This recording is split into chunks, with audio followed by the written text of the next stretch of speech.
Commençons par l'un des fondamentaux de la programmation. Pour programmer un jeu vidéo, vous aurez besoin de données. Il peut s'agir du pseudo de votre joueur, de la position de son personnage à l'écran ou de son score. Nous allons voir dans cette vidéo comment enregistrer des données, comment les rendre variables ou non variables et comment les modifier.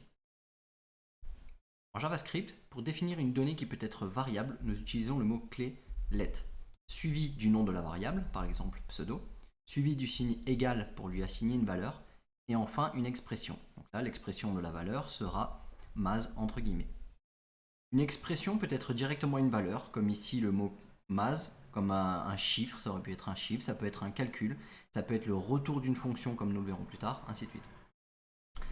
Pour modifier ensuite une variable, nous réutilisons exactement la même syntaxe, mais sans le mot-clé let, qui lui permet vraiment de créer la variable. Si nous voulons juste la modifier, nous réutiliserons juste le nom de la variable, suivi du signe égal, et enfin de la nouvelle valeur de cette variable.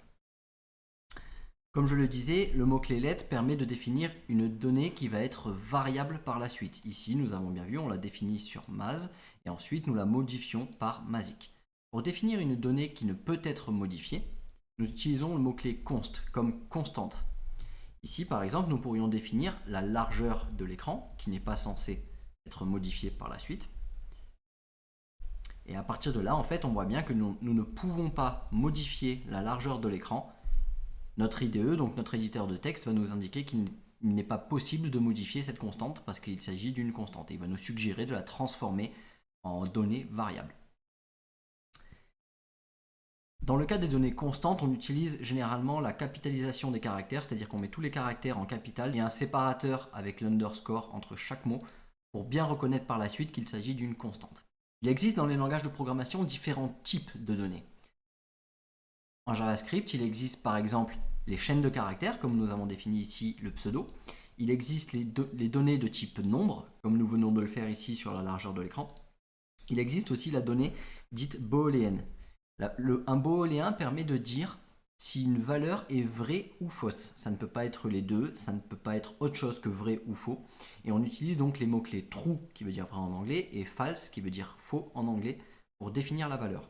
Par exemple, si nous voulons savoir si le personnage du joueur est en train de sauter, nous pouvons définir donc une donnée variable est en train de sauter, et nous lui donnons donc la valeur fausse, donc false. Si nous avions utilisé le mot-clé true, cela voudrait dire que notre personnage serait en train de sauter.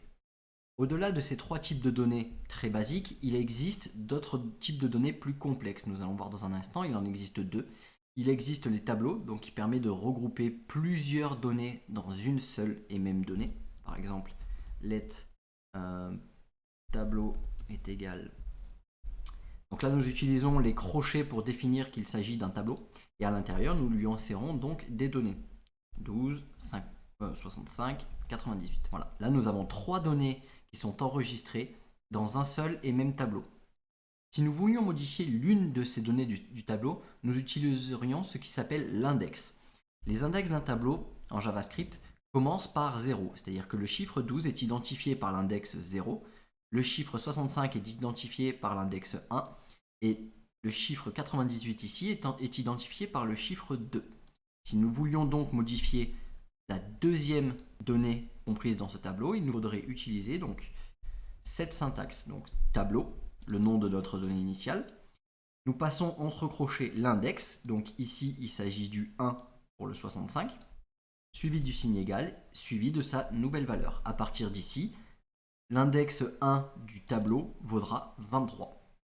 Les tableaux nous donnent une première façon de regrouper certaines données. Par exemple, nous aurions pu créer une donnée position joueur, qui serait donc un tableau contenant les positions verticales et horizontales du joueur à l'écran.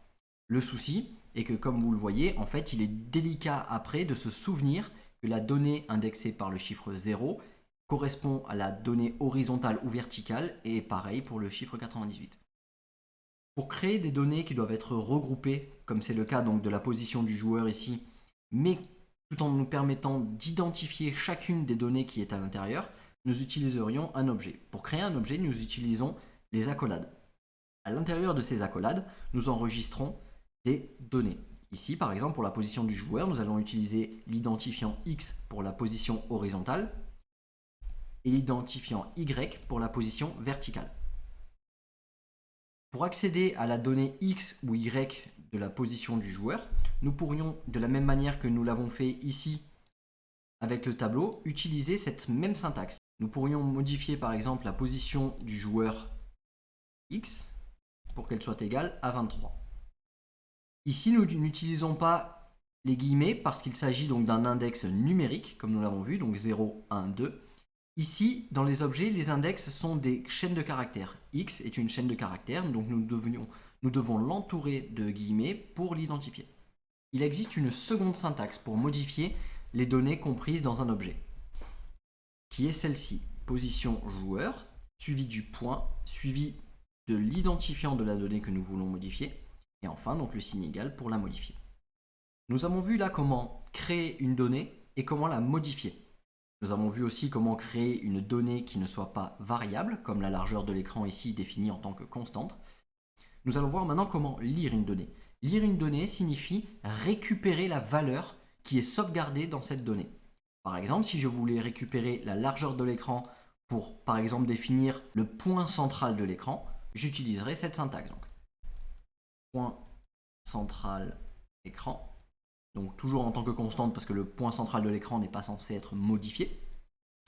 Et ensuite, j'utiliserai directement la largeur de l'écran que je diviserai par 2.